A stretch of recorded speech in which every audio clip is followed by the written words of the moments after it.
Continuing our study of 2 Samuel. We're in chapter 14. We're going to try to read a fair amount of history today and get the history down, because the history is very important that we sort out exactly what's happening.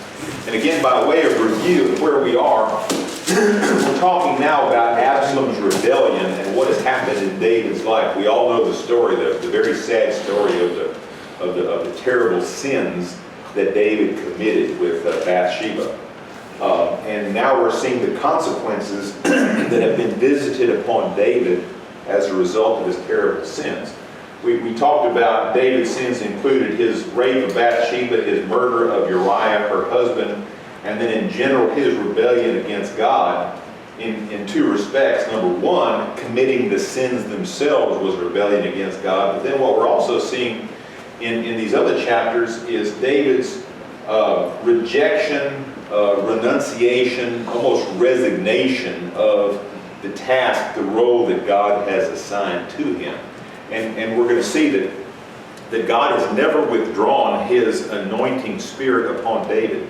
Even though David sinned, he did repent. He poured his heart out to God. Read Psalm 51, you'll see that. But rather than moving down a path of restoration and doing what God had anointed him and assigned him to do, David just basically puts his head in the sand. He just resigns. Every negative thing that turns up, he doesn't resist. And we're going to see that this is not what God intended. So we're seeing the results of that.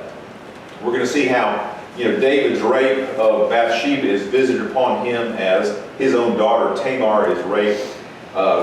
David murders Uriah, one of God's own children, and so one of David's sons, Amnon, is murdered. Amnon is murdered by Absalom, and Absalom then mounts a rebellion against David the same way David had rebelled against God. So we're seeing that all of these iniquities are coming back to David, so he can experience in his own heart what God was experiencing in his heart when his son, his children were rebelling against him and committing all these terrible sins.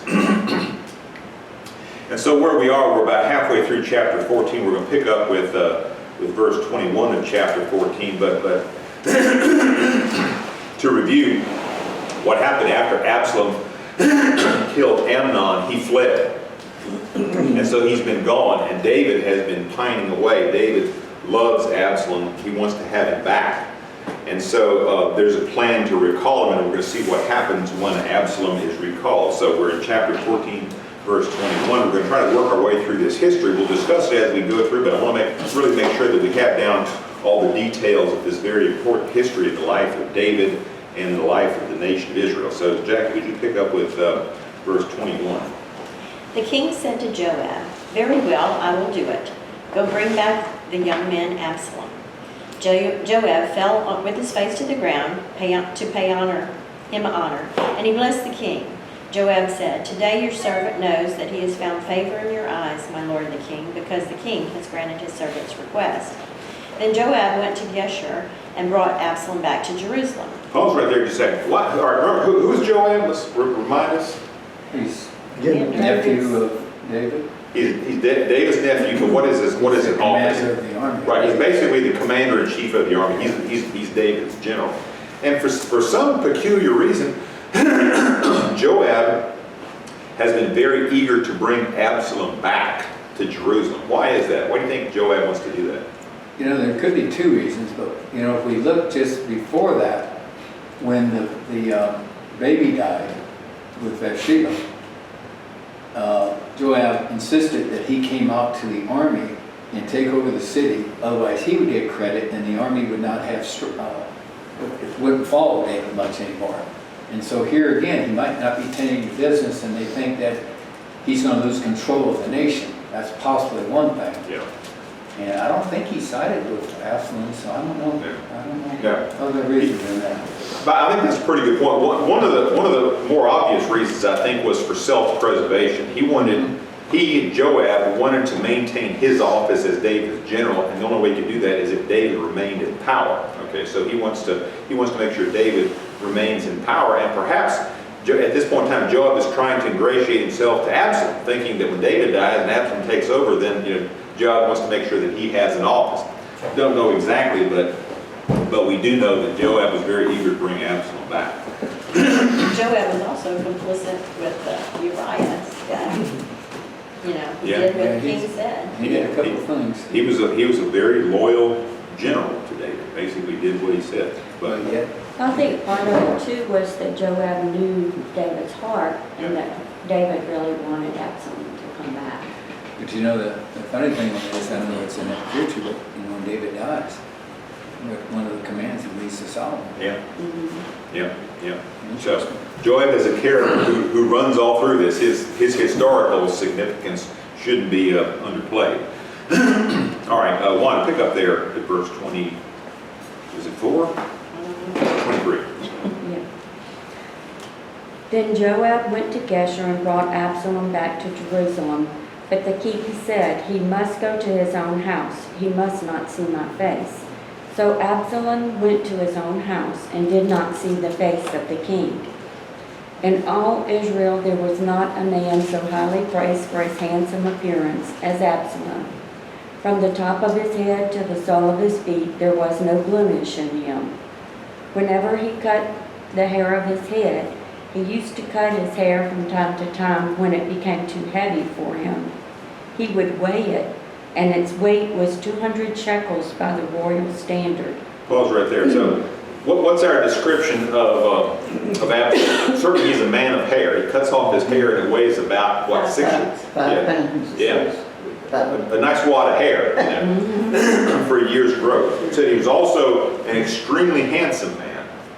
And we're going to see later over that he won over the hearts of the people of Israel. And so in Absalom, what do we see? He's Politician. pleasing to the flesh. He's pleasing to the flesh, right? I think we see in Absalom, because he is pleasing to the flesh, it is a representation of Satan working through the flesh to the detriment of, in this case, David and really all of Israel. Okay? So those of us who are losing our hair, maybe that's a good thing. All right, read on. 3 sons and a daughter were born to Absalom. The daughter's name was Tamar, and she became a beautiful woman. Pause right there. It's interesting there. We're going to see it says that Absalom had 3 sons. We're going to see later on, at the time of his death, that he raised a monument in the Kidron Valley, and there's a monument still there to this day. And he said he put it there because he had no son. So I want you to keep that in the back of your mind. He named his daughter Tamar. Why do you think he did that? His sister. Yeah, exactly. He had a sister by the name of Tamar who was right. We don't know what became of her. She might have died, but at any rate, he's honoring her with this. Go ahead. Absalom lived 2 years in Jerusalem without seeing the king's face. Pause right there. That's no insignificant thing there because at this time Jerusalem was not a very big city. Even today it's not a huge city. It's not like Atlanta or New York or anything like that. But at that time it was a pretty small place. If you look at the lower right hand corner of our board up there, even in Nehemiah's time, Jerusalem was a pretty small place, and it was smaller than that even in David's time. And so for his son to be living in Jerusalem for 2 years and never seeing his face, he almost had to go out of his way to avoid. It makes you wonder if he was active outside. We know he kind of... He was under house arrest. Yeah, so it seems. Why do you think he was willing to bring him back? He wanted him to see him again, and then yet when he brought him back, he wouldn't see him. I don't quite understand. A lot of strange things Yeah, going yeah. on in David's mind, but that's a good point. There does seem to be a conflict. Punishing him. I guess. Yeah. But knowing that he's there close by and he's And safe. he said, Yeah. that might be, Yeah. that's a good mother. So, well, That's what Well, moms that's that, and so he loves him, but he's still going to punish him. Yeah, and I think that's true. At least he knows he's not in Yeah. harm. I think that's a good answer. so it's like, stay in your room, I'm not gonna see your face. David wanted to make sure that he's there and he's safe, but nevertheless, That's a he's very there. good answer. Well, maybe also punished. because he can't condone what he did, Right. you Yeah, know? but I just like what Wanda said, it makes sense. I'm going to punish you, but at least I know you're not being harmed. Do what I say, not what I did. Yeah. Well, Well, we're he gonna see killed that- the other son. we're going to see that Absalom, he hasn't repented. He's still something of a spoiled brat. Read on, Mama. Then Absalom sent for Joab in order to send him to the king, but Joab refused to come to him. So he sent a second time, but he refused to come. Then he said to his servants, "Look, Joab's field is next to mine, and he has barley there. Go and set it on fire." So Absalom's servants set the field on fire. Then Joab did go to Absalom's house, and he said to him, "Why have your servants set my field on fire?" Absalom said to Joab, "Look, I sent word to you and said, 'Come here so I can send you to the king to ask, why have I come from Geshur? It would have been better for me if I were still there. Now then, I want to see the king's face, and if I am guilty of anything, let him put me to death." So Joab went to the king and told him this. Then the king summoned Absalom, and he came in and bowed down with his face to the ground before the king. And the king kissed Absalom. Pause right there. So what do we see here? Absalom's something of a spoiled brat. Joab doesn't respond to his own timing, so what does he do? Said, "Have his field set on fire." Burns down his barley field. Because he's royal family, he could get away with that. Yeah, Because and- the average guy would get in trouble. Absolutely, absolutely. So Joab then arranges a meeting. Absalom goes to the king. He prostrates himself, and it says evidently the king forgives him because he kisses him. All right. So you think, all right, and they lived happily ever after. Well, no. Absalom isn't satisfied that his relationship with his father has been restored, and we're going to see in the next chapter how things You think escalate this is from there. his plan, why he wants to get back to the king? It's hard to say. Yeah, it's hard to say. It would be, I guess, obviously Absalom has conspiracy in his heart, right? He's gonna take over for his daddy, and I guess what he's thinking is it going to be better or easier for me to get away with my conspiracy if I remain separated from my father, or if I come and I make up with him? So maybe he's going to think that I'm not really against him when I'm doing what I'm doing. Maybe he's just trying to buy some time, buy some space. Well, if More opportunity. he An opportunity, kept yeah. him close, maybe he could see what he was doing, and he wasn't, bringing people in to build up his forces or whatever. Yeah. I suspect when Absalom went into King David, he bowed down before him. I'm sure he said, "Dad, I love you. I'm loyal to you. I want us to have a good relationship." And David, that's all the stuff that David wanted to hear. So he's turning a blind eye to what Absalom is actually Do doing. we know the course of time? Let's say 2 years, 3 years, any idea what this? Well, before the conspiracy came Yeah, out, it's like from going to the king to win the conspiracy. it could be, it's probably not more than a couple of That's years right. that took place. Because I think, of course, we know that Absalom was in Jerusalem for 2 years before they had their face-to-face. And then immediately after they make up, I think Absalom begins his plot. I think it begins Oh, slowly. it does say at the end of 4 years, Yeah. 7. So it must have been 3 or 4 Yeah. years. Could be, yeah. But, I think it's just within a couple of years after the Yeah. reconciliation Yeah. that the conspiracy and the rebellion comes to a climax. Well, I think that Absalom was the second son born to David. Amnon was the first. He might have been the third. So, Are we including the dead one? Let's see. No, let's see. no, he didn't That'd come be along after. until after Oh, yeah, that. that's Yeah. you. Yeah. Let's see. But,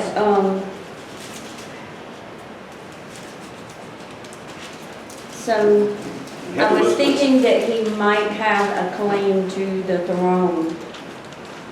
If you look over at 2 Samuel chapter 3, verse 2, it says, "Sons were born to David at Hebron. His firstborn son was Amnon," this is 2 Samuel chapter 3, "by Ahinoam the Jezreelitess. The second was Chileab by Abigail, the widow of Nabal the Carmelite. And the third was Absalom, the son of Maacah, the daughter of Talmai, the king of Geshur." Okay, and then the fourth was Adonijah. And we're going to see that he gets killed later on. Okay, Adonijah is the one who sent. So they all have different mothers, Yes. Those two, Yeah. so there's probably some Yeah, competitiveness. but as one points out, we don't really know about Gilead that I recall. It seems that Absalom is the one who is next in line by all appearances after Amnon is killed. Okay. All right, Brother Kenny, where do we leave off? 15. Chapter 15, verse 1. In the course of time, Absalom provided himself with a chariot and horses and with 50 men to run ahead of him. He would get up early and stand by the side of the road leading to the city gate. Whenever anyone came with a complaint to be placed before the king for a decision, Absalom would call out to him, "What town are you from?" He would answer, "Your servant is from one of the tribes of Israel." And Absalom would say then, "Look, your claims are valid and proper, but there is no representative of the king to hear you." Pause right there. What do we see in that? Politicking. There's definitely politicking. But Usurping authority. yeah, he's definitely doing that. Undermine. Two things, I mean, you can see that he is planning, making himself well known to these people. When you run with 50 people in front of you, people are gonna notice, right? Oh, yeah. And so people are gonna see him, he's gonna think David's already given him the ability to be next in line or something like this. But the other part, I think, is that there's nobody here to hear your claims. Yep. David has lost complete contact with the nation of Israel. You Yeah, think that's the truth? I Or you do. think that's what Absalom Because just that said? conspiracy went like that. yeah. It didn't linger. I think Lana's right about that. I think, what we see in David again is a resignation of his moral authority, his kingly duties. And one of the things that we see is he's supposed to be the judge. He's supposed to hear the cases. And I think he's not doing that. And Absalom is smart enough. He's a politician, so he knows that people are upset about that. So what does he do? He steps right into that role. He says, David's not appointed judges against you to hear your case. And buddy, you got a good case. I think you got a good case. If I were the judge, I'd rule in your favor. So he's ingratiating himself to people, and he's stepping into a role that campaigning. That's right, that David has removed himself from. And so we can say here, if David continued in his rebellion by rejecting the plan, the instruction that God has given to him for his life, David's, again, his rebellion continues, his resignation gives rise to the rise of Absalom. Okay, read on. And Absalom would add, "If only I were appointed judge in the land, then everyone who has a complaint or case could come to me, and I would see that he gets justice." Also, whenever anyone approached him to bow down before him, Absalom would reach out his hand, take hold of him, and kiss him. Absalom behaved in this way toward all the Israelites who came to the king asking for justice, and so he stole the hearts of the men of Israel. Paul's right. That is a very profound statement that Kenny just read at the end of verse 6. So Absalom stole away the hearts of the men of Israel. And isn't that exactly what Satan's plan has been all along? So we see this very handsome man, this very adept politician, has stolen away the hearts of the people. Why? To ingratiate them to him and to take their hearts away from God's anointed, the king. All right, verse 7. Kathy, you want to pick up there? Kenny, you want to read? Okay. Terry, verse 7. At the end of 4 years, Absalom said to the king, "Let me go to Hebron and fulfill a vow I made to the Lord. While your servant was living at Geshur in Aram, I made this vow. If the Lord takes me back to Jerusalem, I will worship the Lord in Hebron." The king said to him, "Go in peace." So he went to Hebron. Pause right there. What is the significance of Hebron? Why do you think Absalom wants to go back to Hebron? Isn't that where his father-in-law's from or something? That's where David's first capital was. Yeah, David was It's a first. stronghold. Yeah, David was first. He established his capital first. He ruled from Hebron for I think 7 years, and then came back to Jerusalem and ruled for 33 years. So I think that part of that is symbolic. He wants to take over the kingship the same way David started. But he also wanted to remove himself in secrecy. He didn't want to be right there in the king's presence. Although Hebron is not that far away from Jerusalem, just a few miles. Doesn't he have relatives there or something? Is that where he was when he went to exile? No, No, it different was in place. Geshur. Geshur was that. Yeah. Okay.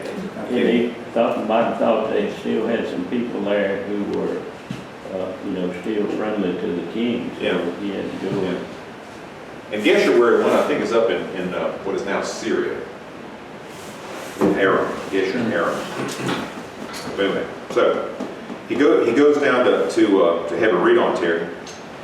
Then Absalom sent the secret messengers throughout the tribes of Israel to say, as soon as you hear the sound of the trumpets, then say, Absalom is king in Hebron. 200 men from Jerusalem had accompanied Absalom. They had been invited as guests and went quite innocently, knowing nothing about the matter. While Absalom was offering sacrifices, he also sent for Ahithophel. okay, the Gileonite, David's counselor, to come from Elor, his hometown. And so the conspiracy gained strength as Absalom's following kept increasing. All right, here we're introduced to this guy Ahithophel, sort of like a snake with a lisp. Ahithophel. All right, he's a significant guy. Who is he? Anybody remember? Well, He's a counselor. Yeah, Counselor. David's counselor. He's an old man. But what's his relationship to David? All right, Ahithophel is actually Bathsheba's grandfather. And you say, well, how do you know that? Or look over in chapter 23, verse 34. Chapter 23, verse 34. And it refers to David's mighty men, and it mentions Eliphalet, the son of Hapsai, and the son of such and such. And then it says, Eliam is the son of Ahithophel. All right, so there's our guy. And so Eliam is his son. And so if you look back over to chapter 11, verse 3, so David sent and inquired about this woman that he saw bathing, and it says, is this not Bathsheba, the daughter of Eliam? Okay, so Bathsheba is the daughter of Eliam, and Ahithophel is the father of Eliam.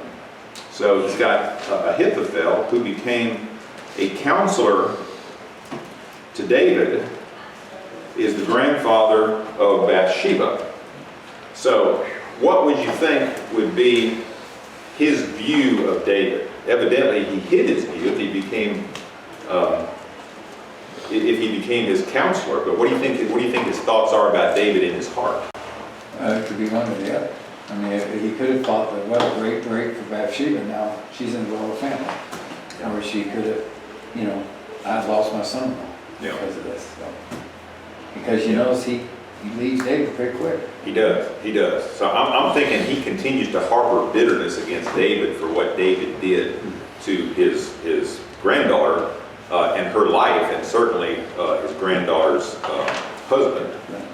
So, all right, but keep his name in mind because he's going to come up again. It sounds like, one of the movies, we see them movies they used to make during the Kings and all that. It sounds just like what it is. Yeah. All right, verse 13. Warren, you want to read? A messenger came and told David, the hearts of the men of Israel are with Absalom. Then David said to all his officials who were with him in Jerusalem, come, we must flee, or none of us will escape from Absalom. We must leave immediately, or he will move quickly to overtake us and bring ruin upon us and put the city to the sword. Falls right there. Now, isn't that a tremendous disappointment? David gets word that says, the hearts of the men of Israel are with Absalom. What should David's reaction have been at that point? Well, if he's the king, he's got an army, he's going to That's right. go against rebellion, right? That's right. Gather army in. Yeah. It makes you wonder if he's got any. Yeah. You got to think back when David was about 14 years old, he faced the whole Philistine army and a giant that was 9 feet tall. Did he say, we got to pack up our bags and flee, boys? No. He said, who is this uncircumcised Philistine to curse the armies of the living God? He had such courage, such strength, such conviction. Where is he now? He's totally wimped out, hasn't he? I mean, he says, we got to get out of here. The power has rotten. What's that? The power has made him rotten. Well, he's just lost contact.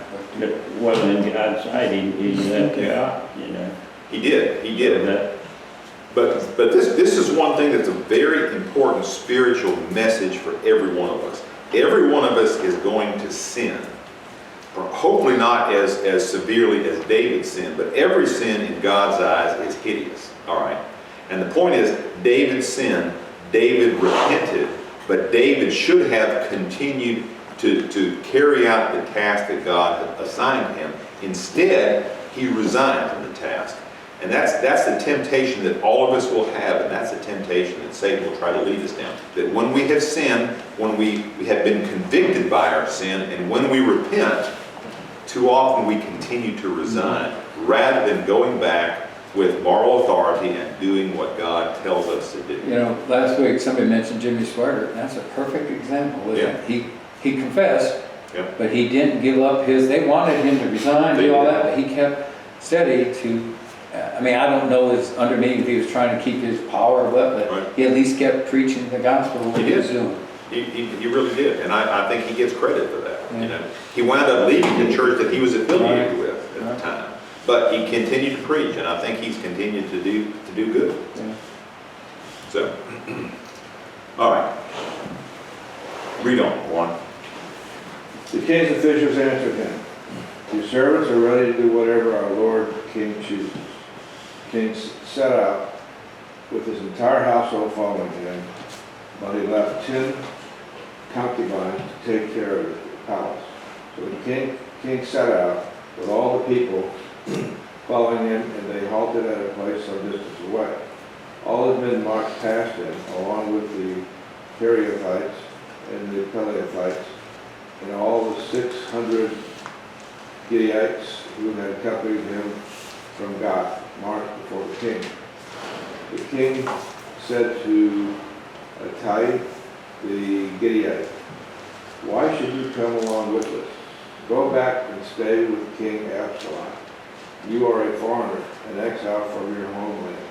You came only yesterday. Today shall I make you wander about with us? When I do not know where I am going, go back and take your countrymen. May kindness and faithfulness be with you." Pause right there. You know, we see more resignation in his discussion with Ittai, the Gittite at this point in time. What does he tell him to do? Ittai wants to come with him, but he says, "Return and remain with King Absalom." So basically, He's giving them- at this point in time, David has abdicated. He said, "All right, you know, Absalom wants to be king. He's king. I'm leaving." So Well, would the policy have been back then that Absalom probably would have tried to kill David? I mean, you get rid of so yeah, and we see that's what Absalom wanted to do. He wanted to, you know, they plotted to kill David just to make sure that David wouldn't come back and seek restoration of his power. But again, you know, God, even though the nation of Israel had chosen Saul to be their king, right? God caused David to be anointed. God appointed David to be the king, and he's never released David from that charge. So God is expecting David to do what a king does: be a judge, maintain control, you know, be a man after my own heart, right? Obey the law, enforce the law. Again, David has done a terribly rebellious thing by just resigning and abdicating the position that God has placed him in. And that's something that too often, too many Christians have a tendency to do. And this should be a warning to all of us. Don't do that. You know, when God has given you a task, the fact that you have sinned and been caught in your sin, that doesn't give you the right not to do what God has instructed you to do. All right, read on. But Hittai replied to the king, "As surely as the Lord lives, and as my lord the king lives, wherever my lord the king may be, whether it means life or death, there will be your servant be." David said to Hittai, "Go ahead, march on." So Hittai and the Gittite marched on with all his men, and the families were with him. The whole countryside wept aloud as all the people passed by. The king also crossed the Hidon Valley, and all the people moved on toward Dedon. All right, pause right there. We see that when David leaves Jerusalem, which direction is he going? South. South, but kind of east, because it says he goes through the Kidron Valley, okay? And then we see later on he goes to the Mount of Olives, and the Mount of Olives is due east of there, okay?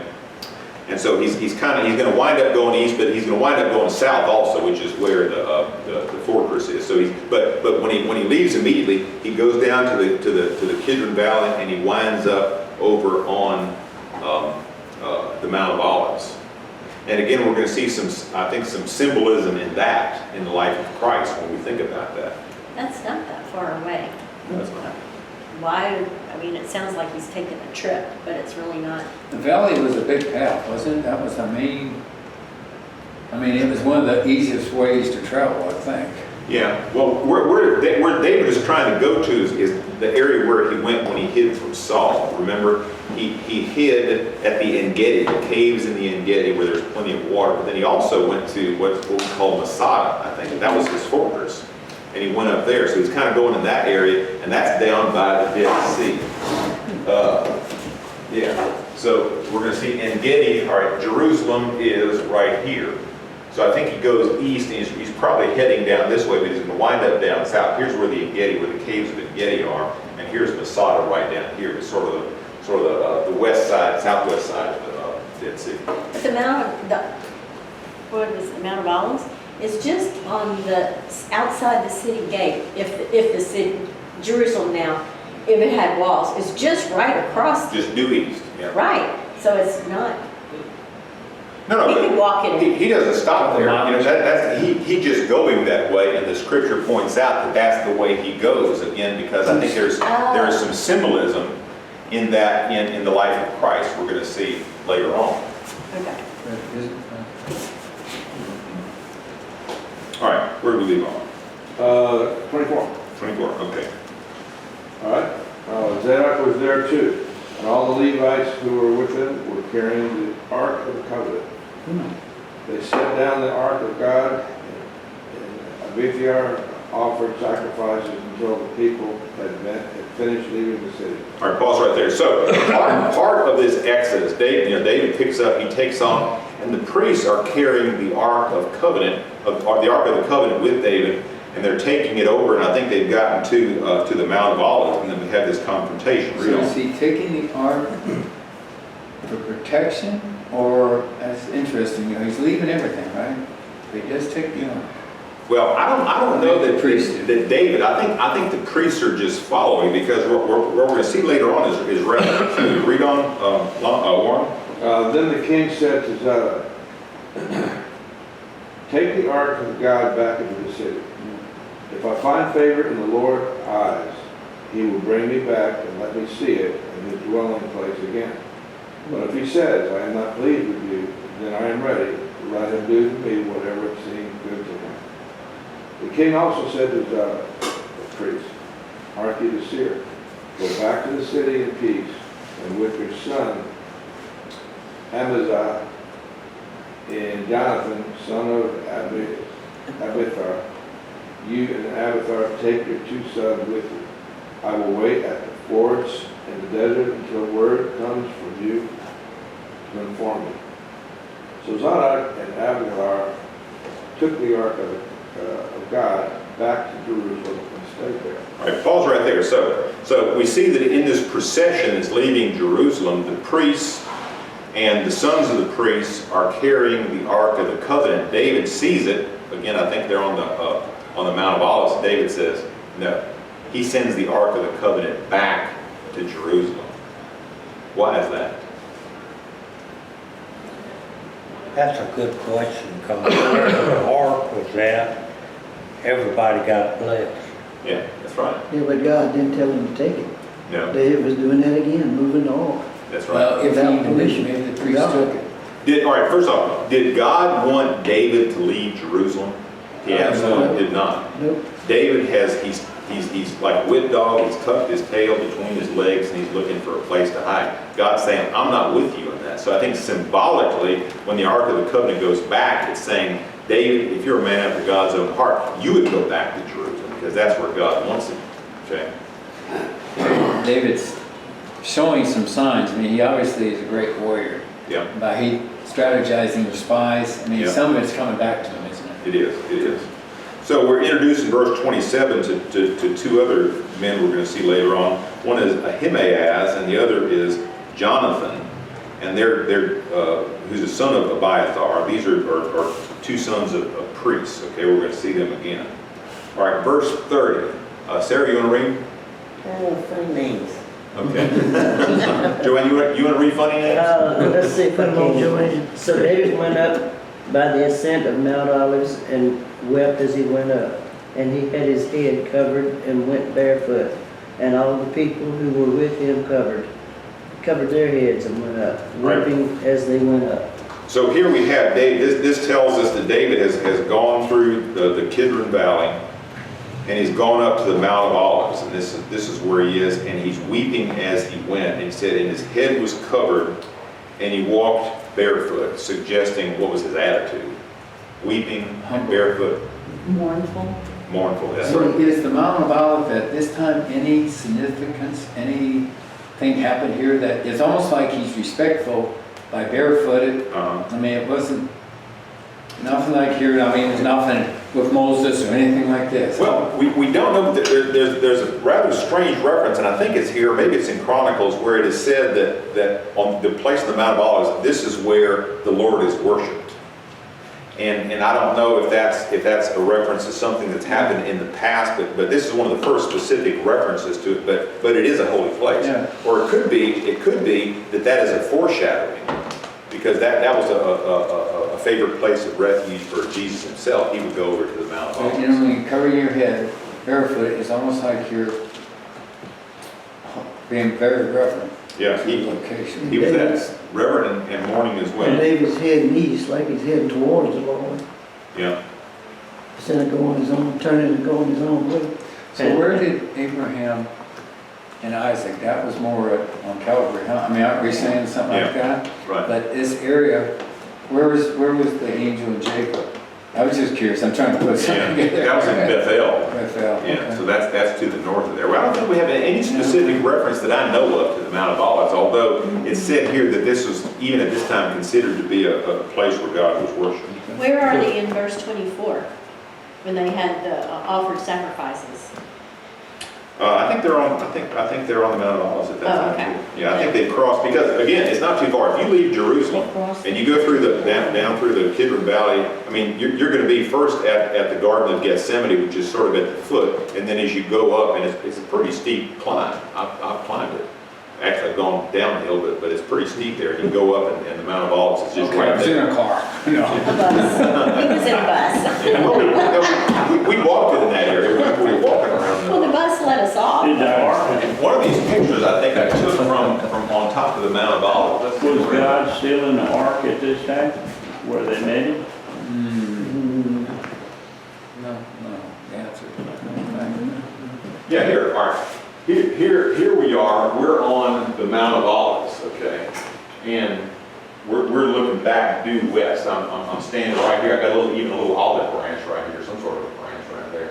And here's the wall of the city of Jerusalem. Here's the Temple Mount, okay? And so the city of David would have been just due south of there. So Jerusalem would have been kind of this area. This was the threshing floor of Ornan at the time.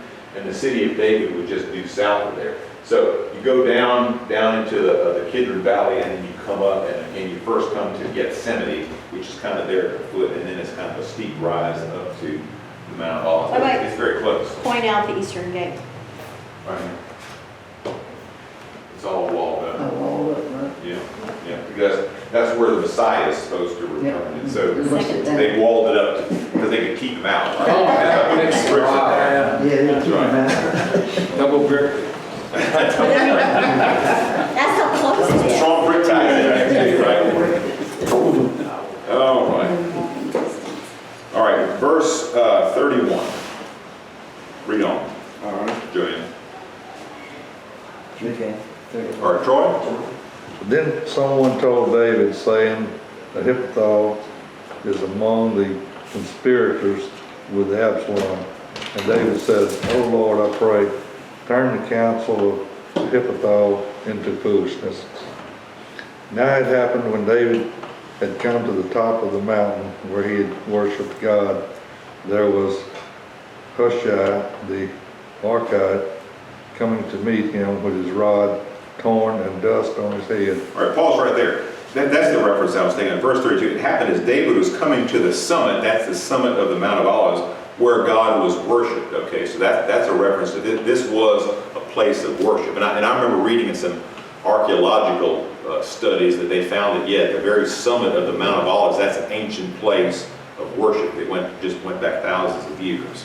Okay, so That's where that big rock is that they're saying, that was enclosed in a building. Remember that big rock? It was on the Mount of Olives. Okay. Yeah. But I can't remember what the rock signified.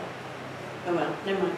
all right, so he comes across this guy Hushai the Archite. He meets him at the top. Read on verse 33. David said to him, if you go on with me, then you will become a burden to me. Paul's right there. The question is, why does he say to Hushai that you'd be a burden to me? Well, probably that Hushai was an older man. He couldn't travel as fast, so he gives him specific instructions. Read on 34. But if you return to the city and say to Absalom, I will be your servant, O king, as I was your father's servant previously, so I will now also be your servant. Then you may default the counsel of Ahithophel for me. And do you not have Zadok and Abzar, the priest, with you there? Therefore it will be that whatever you hear from the king's house, you shall tell Zadok and Abzar, the priest. Indeed, they have there with them their 2 sons. What's in the first one? Abzar? Ahimaaz and Jonathan. Go ahead. And Jonathan. Yeah. Abzar's son, and by then you shall send me everything you hear. So Abzar, David's friend, went into the city, and Absalom came into Jerusalem.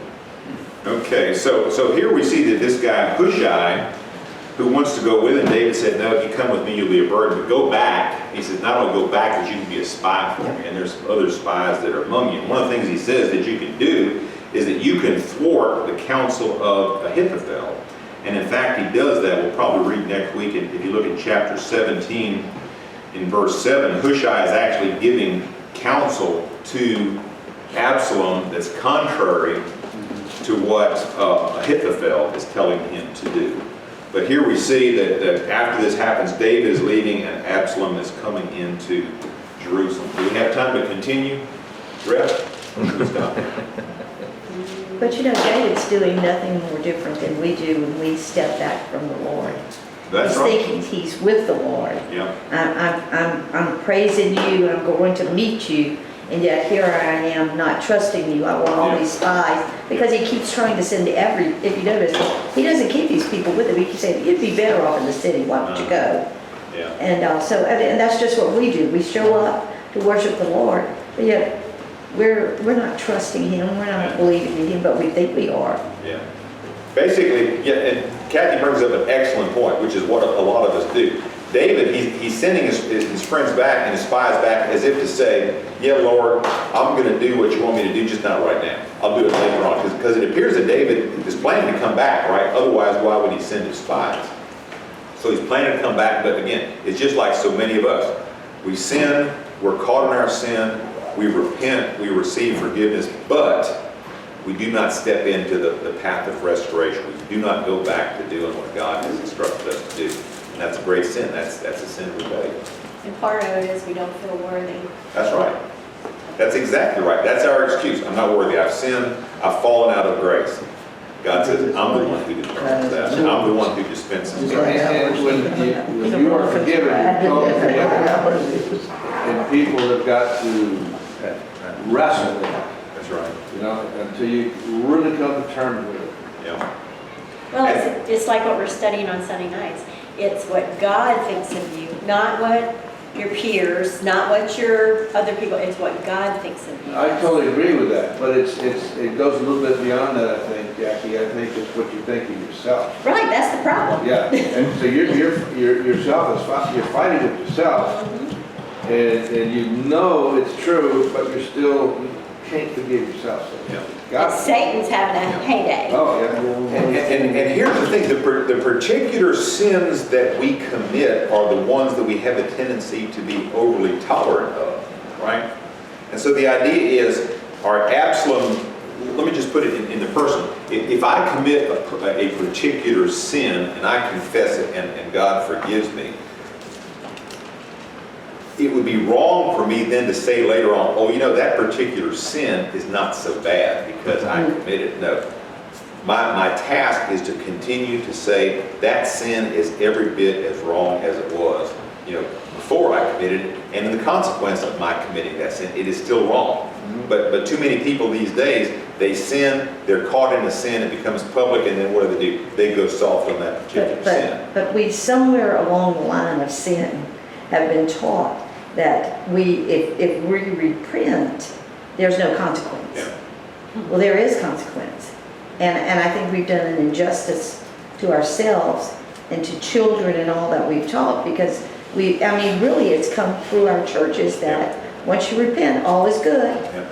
And that's not true. There's gonna be a consequence that you're gonna pay, and it's gonna be That's good right. for you. That's right, and it's good. And here's the thing though, about what Kathy said, that's exactly right. But the consequence must come from God, not ourselves. Absolutely. Right? We do not afflict ourselves. We do not reprove ourselves. We do not change our path. It's up to God to do that. All right? That's right. And He can reprove me. He can afflict me. He can scourge me. But as Kathy says, it's all going to be for my good. It's all going to be to take me back to the path of righteousness so I can receive the blessings. So I don't miss them. This may be a question for next week if time's not, but I was just curious. Would anybody but royal family have been successful in trying to do a rebellion? Would the nation follow a person that just, of course, they tried to ascend him, I guess. Not ascend, Solomon. Yeah. But I was just saying, because they quickly went back to David then. Yeah. I was just curious. I think Absalom being the third son and maybe the next in line, it could be that middle son was out of the picture, died or whatever. But yeah, I think the fact that he is a very handsome son of the king. He's one who stepped up. He's doing things that the king should have been doing. I think the people are much more likely to go along with him than they would with just a stranger foreigner. Yeah, he's the one that handled his brother, you know. Yeah. He seemed to take things in hand. Yep, he certainly meted out justice there very swiftly. All right, so I guess we're going to stop right here. The flag has been thrown, yes? Yes, And where do we leave off? 16. 16, In 16. It's a nice even Yeah. place, yes. How convenient though, Very David got convenient. returned at the exact time, so Absalom never knew he was gone. Yeah.